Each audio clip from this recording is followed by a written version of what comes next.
इमाम हुसैन का रास्ता रोकने के लिए सबसे पहले यजीद की फौज से जो शख्स आया था उसको हुर बिन यजीद कहते हैं। हुर बिन यजीद रियाई 1000 का लश्कर लेकर के ये इमाम हुसैन का रास्ता रोकने आए। 2 दिन तक इधर उधर घुमाते रहा और जब जब नमाजें होती रही इमाम हुसैन मुसल्ला इमामत पर हैं और ये यजीदी इक्तिदा भी कर रहे हैं। हर जमात इमाम हुसैन के पीछे हो रही है। लेकिन मैं आपको बताता हूं 10वीं मुहर्रम से पहले इमाम हुसैन ने खुतबा दिया और यजीदियों से कहा, क्या तुम मेरी हैसियत को नहीं जानते? मैं फातिमा जहरा का बेटा हूं, हैदर कर्रार का नूर नजर हूं, रसूलुल्लाह का नवासा हूं। मेरी निस्बतें क्या तुम्हें नहीं मालूम? तुम मेरे खून से अपने हाथों को न रंगो। मैं तुम्हारे पास ऑप्शन रखता हूं, मैं इस रास्ते से अपने वापस मदीने की तरफ जाता हूं या किसी साहिल की तरफ या दिमश्क जाऊंगा। जंग करना नहीं चाहता तुमसे। ये 3 ऑप्शन जब इमाम हुसैन ने रखा तो यजीदियों ने एक को भी कबूल नहीं किया।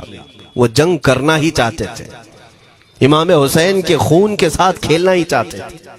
लेकिन जो हुर बिन यजीद है, तवज्जो चाहता हूं, जो खुद इमाम हुसैन का रास्ता रोकने के लिए आया, उसके दिल में ये बात आई और उसने आकर के 10वीं मुहर्रम को यजीदियों से कहा, मियां मान लो हुसैन की बात, 3 में से कोई एक बात मान लो, हम जंग नहीं करना चाहते, वो रसूलुल्लाह के बेटे ही तो हैं।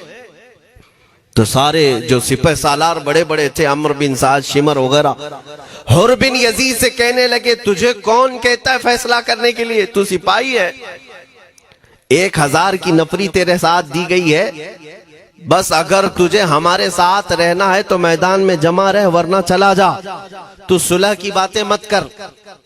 हुर बिन यजीद उसी दिन 10वीं मुहर्रम को उन यजीदियों से कहता, अच्छा अगर तुम मेरे इस बात को नहीं मानते तो तुम्हारी सिपह सालारी तुम्हें मुबारक, मैं हुसैन के खीमे में जा रहा हूं। जो यजीद की तरफ से आया था वो किधर चला गया? मौला हुसैन के खीमे में। कब? सिर्फ 10वीं मुहर्रम, एक रिवायत में 9वीं मुहर्रम को, 1 दिन पहले इमाम हुसैन के खीमे में आया, दस्तबोसी की, माफी मांगी और इमाम हुसैन ने कहा, अब तुम जा सकते हो अपने घर। हुर बिन यजीद ने कहा, मैं उस वक्त तक अब आपका साथ नहीं छोड़ूंगा जब तक मेरे जिस्म में आखिरी सांस बाकी रहे, मैं आपके साथ रहूंगा। अब इमाम हुसैन की वफादारी में आने वाला कौन था?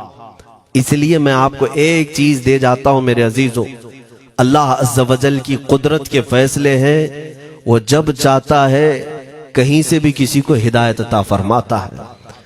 वो बातिल कुव्वतों के मौजूद पलने वाला बच्चा भी कभी रब तबारक व तआला हिदायत देता है, उसे आलिम बनाता है, और कभी काबे की छांव में पलने वाले को मौला अबू जहल भी बनाता है, गुमराह कर देता है। हुर बिन यजीद मौला हुसैन के पास आ गए। जो बात मुझे कहनी है उसके लिए मुझे इतना वाकया बयान करना पड़ा है। मैं असल पॉइंट की तरफ आता हूं, क्यों मैं ये बयान कर रहा हूं। जब 10वीं मुहर्रम को जंग शुरू हुई, अम्र बिन साद ने तीर चलाया, तो जानते हैं खीमा हुसैन की तरफ से सबसे पहले मैदान में उतरने वाला यही हुर बिन यजीद ही, यही उतरे अपने घोड़े पर सवार होकर उन्हीं यजीदियों से लड़ने के लिए जिनकी फौज में ये आए थे, उनके मुकाबले में लड़ने के लिए गए। और जब लड़ने की इब्तिदा हुई, सुबह से दोपहर के करीब तक वो लड़ते रहे, जवाल तक। अब जो बात कहना है तवज्जो से सुनो। हुर बिन यजीद ने सुबह से लड़ाई की, बहुतों ने वहां पर मैदान जंग में मुकाबला आराइयां की हैं, लेकिन हुर बिन यजीद की जो लड़ाई है वो तारीख में लिखी हुई। आज उन्होंने यजीदियों के साथ जो जंग किया, कई घंटे जंग करने के बाद, जानते हैं तन्हा हुर बिन यजीद ने 120 यजीदियों को कत्ल किया। 120 की तादाद, एक घोड़सवार एक ही है, 120 को मार गिराया। उसके बाद जामे शहादत नोश किया। मैं तारीख पढ़ रहा था, वहीं पर हमने किताब को रोक दी। बहुत सारे लोग करबला के वाकयात में इमाम हुसैन के खानदान के बच्चों के शहादत तो बयान करते हैं, उनके जिस्म कट गए, उनके ऊपर घोड़े दौड़ाए गए, लेकिन तुम ये नहीं जानते कि हुसैनी शहजादों ने बातिल कुव्वतों के कैसे छक्के छुड़ाए थे। एक एक जवान ने मुकाबिल में आने वालों को उनकी औकात कैसे याद दिलाई थी। अब सुनो, हुर बिन यजीद 120 को मार गिरा सकते हैं, वो भी एक दिन पहले खीमा हुसैन में आने वाला, एक दिन पहले खीमा हुसैन में आने वाला। बात समझ में आ रही है? अभी जो एक दिन पहले खीमा हुसैन में आ जाए उसकी ताकत का हाल ये है, जो पैदाइशी हुसैनी हो उसकी ताकत का हाल क्या हो। मेरे अजीजों, ताकत किसे कहते ये समझो।